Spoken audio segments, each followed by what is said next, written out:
Hello, everyone. Welcome back to the Wave. Yeah, let's just jump right into it. We're gonna jump into our into the game sixes that we're gonna cover, and game sixes. This video should be a little bit shorter.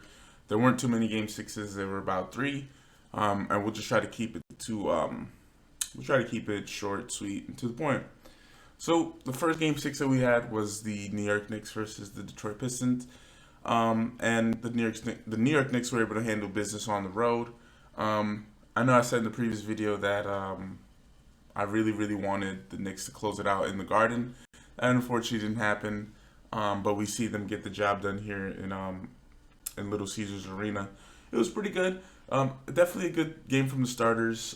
Josh Hart with 13, Mikal Bridges with 25. You know, when he has over 20 points, you know you're gonna have a good game. Again, Adenobi had a good game. When he's not having a good game for these guys, you pay attention. That's when they usually don't win. Carl actually had a sub.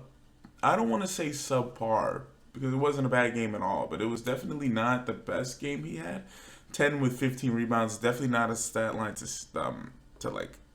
It's definitely nothing to hold your nose up to. That's great numbers, but definitely not towards cat standard. And he again, he was still contributing to winning basketball. So that's all that really does matter.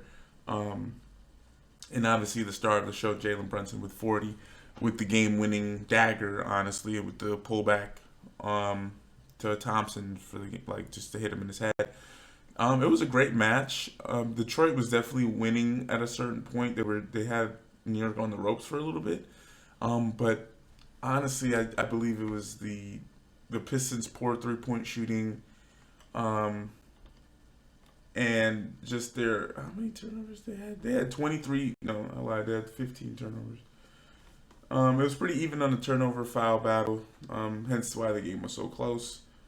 Um, but when you're getting what 7 points from Tim Hardaway Jr. 311 shooting. Tobias Harris getting outscored every lineup that he's thrown out there with.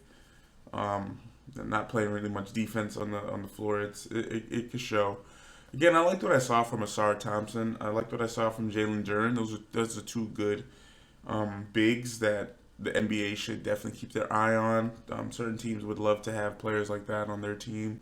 Cade Cunningham, he's really that guy. 0 for 8 for the 3-point line though, but again, 23 with 8 assists, 7 rebounds. Good stat lines from him overall, but unfortunately unable to pull out the win. Malik Beasley with 20 off the bench, which is awesome. The Knicks didn't get any bench firepower, so that could have been a factor for them losing.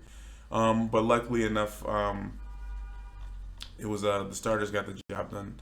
Congratulations to the Knicks. I'm really excited for them to move on to round two.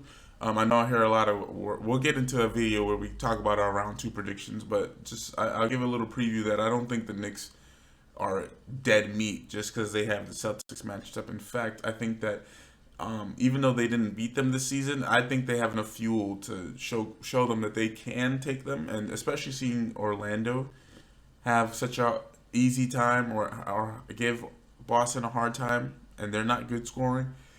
New York has similar defense. I wouldn't say it's as good as their defense, but them as in Orlando. But I would say New York has a solid defensive core, and they can score. So I don't think that they're like, oh my god, they have the Celtics. It's an easy lineup. No, I think it's like don't underestimate the Knicks. And if the Celtics play how they're supposed to, they should win. But the Knicks aren't like scrubs to the point they can't win. So we'll go ahead and we'll see what they do in round two. Again, keep your eye out for a round two video coming soon. But yeah, shout out to the Knicks for closing it out in six. We'll see them in round two.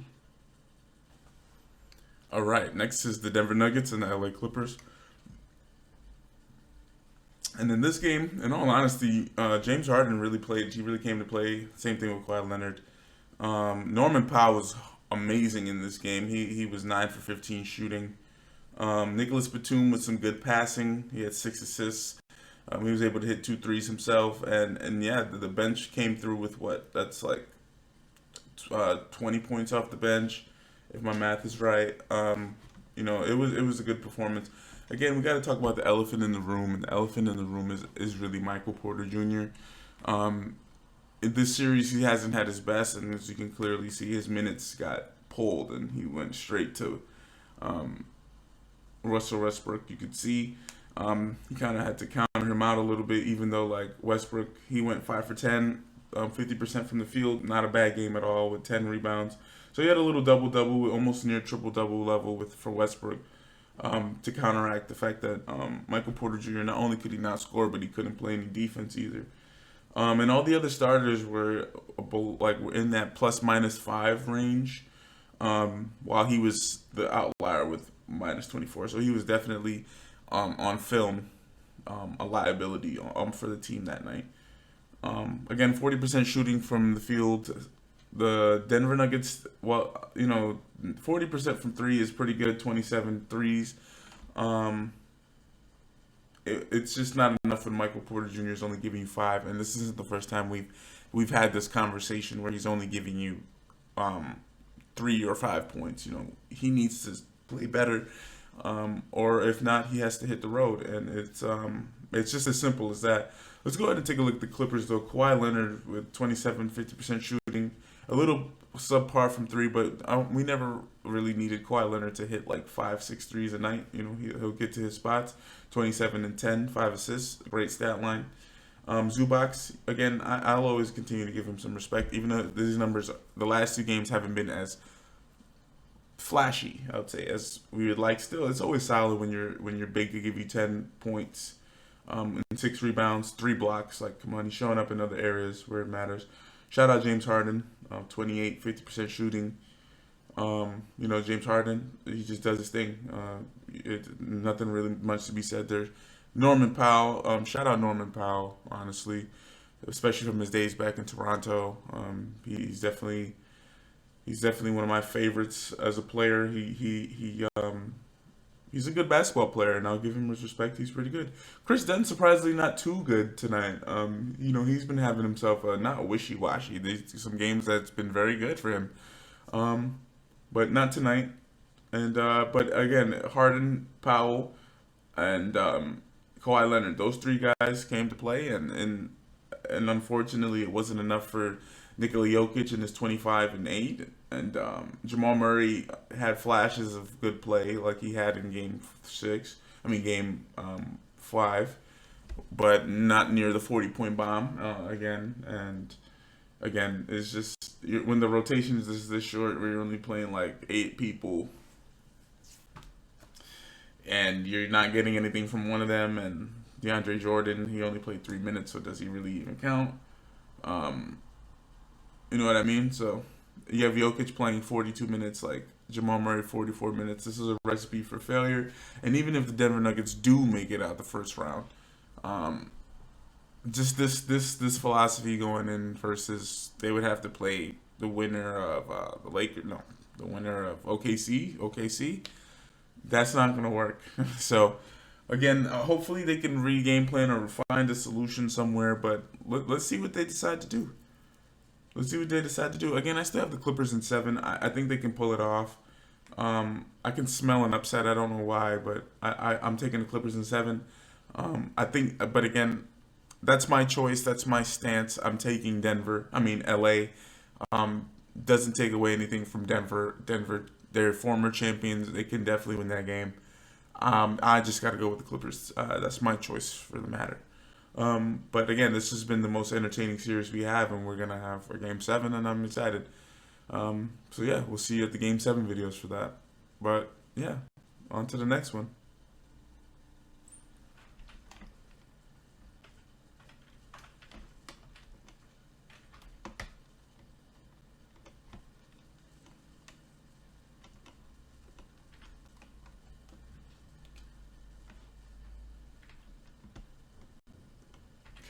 After the block. After this clap. Right, and the last game for Game 6 was the Golden State Warriors Houston Rockets. And honestly, this was just, I think, a poor performance from the Golden State Warriors overall. I did not like what I saw out of Draymond the first quarter of the game, like all that flailing, getting a flagrant 1 to start the game. I understand that, he's... that's the kind of player that he is in terms of like how he moves. But again, that was not a basketball play. Wind up, I know that we've been saying that fouls don't exist in the playoffs, but that's why that's not a foul. That's a flagrant. Let's try to keep ourselves disciplined. Giving them free points and stuff like that, definitely not something to do on the if you want to win a championship. And I think he has to understand that, especially at home.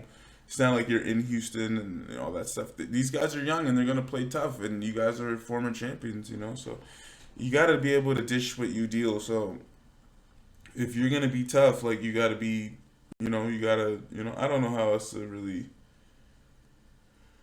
explain that. That wasn't a basketball move, and we want to condemn that kind of behavior from the sport. It's not okay. It could lead to people getting hurt, and it's like we have to teach our kids and young people in the new generation that just because you're not getting your way or you're not getting to the spots you want doesn't mean you just start slapping and hitting people. It doesn't work like that, and it never will. Anyway, that's my rant about the Draymond flagrant foul. Let's get back to the basketball. Fred VanVleet. Every time I talk about him, he always has to shut my ass up, man. Hold on.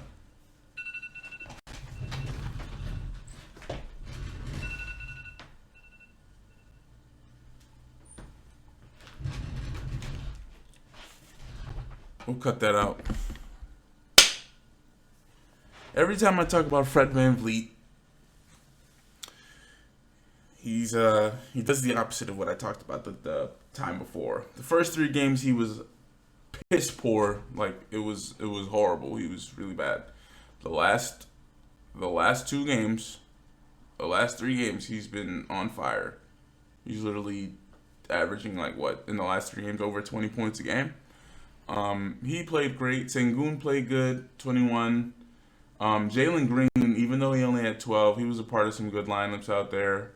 Dylan Brooks with 3, he wasn't really too much of a factor, and in fact, he only played 19 minutes, and his minutes really was getting spread around with everyone else. So it's Amen Thompson 14. He's a dog. It's good to see that. Steven Adams, he played amazing, and I again, I was praising Steven Adams in game 1 or 2. He was coming off the bench doing his thing, and again, he 17 with 5 rebounds. He definitely sparked that run that allowed them to, or he was definitely a key factor in them winning this game. Golden State only led by 2 points. That was their largest lead of the game. And Houston, their largest, I believe, was like 17. And again, we gotta pay attention. Like we gotta look with Podensky. He played decent, and Moses Moody. I liked what I saw out of them, but there's no. And this, again, this lineup went deep, and we gotta have the conversation about Jonathan Kuminga again. They said the time before when they extended the lineups that he had an illness, and now he's not. He's the only person on the team that didn't play. Do not expect him to either get moved in the offseason or sometime before that. He's like, they do not. There's something going on that they're not telling us, because it's like they only played him when Butler was hurt. Butler's back, and he's not even getting any like foul time minutes. Don't Buddy Hield playing like shit minutes. Like he's not getting any of that. So red flag. And he, again, I've seen on the floor that he has signs that he can be unplayable. He could. His athleticism is great, and I love it, but he shows signs of being unplayable, and it could get kind of annoying. Pat Spencer again, he with 6 points in 2 minutes is kind of crazy, but he's definitely a good bright spot of this team. I mean, we'll see what they do in the offseason again, whatever they decide to do. But the bench, not really much coming off the bench. If we compare benches, 17 with 3, 20, 28, 28, 36, no, right? 8, 2, 30, yeah, 36, 28. Yeah, 36. 36 compared to what? 23, 29, 31, 3, 8, 38. It's not too bad. It's pretty even benches. But if Amen Thompson's giving you 14 and Jalen Green's giving you 12, but Buddy Hield's giving you a donut, and Draymond's giving you, they don't really rely on Draymond to score, but Buddy Hield with 0 is not okay. I mean, if he had at least scored 5 or 7, this game would have been different. Um, and just like some defensive mishaps. Not boxing out. Rebounds, again, I said rebounds would be a complete factor. And it was not the craziest advantage, but Houston has been leading them in the rebounding category this series. And yeah, we're going back to Houston for Game 7. Um, and I still have Golden State in 7. I had them in 6, and they completely melted down in Game 6. But again, I don't think that they should feel any less confident or they should feel like their season is over.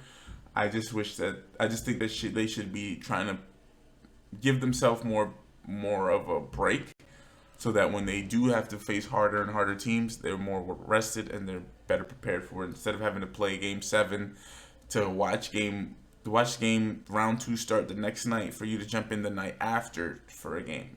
They're gonna be tired. They're gonna be playing Minnesota, who's been out for about maybe an extra 2 or 3 days. So we'll go ahead and see what happens. Again, I have Golden State in 7. Houston is great, but I don't know. They're at home though, but Golden State did take the first. Golden State did take a game in Houston, so we'll see. We'll see. It's just I don't know, Golden State's gotta be able to close it out. They're having what I feared the Knicks was gonna have to deal with, but it's we're hoping that the Golden State Warriors can figure it out. Houston is definitely a tough team. I have a weird theory, but if Jalen Green has a great Game 7, I think they'll lose.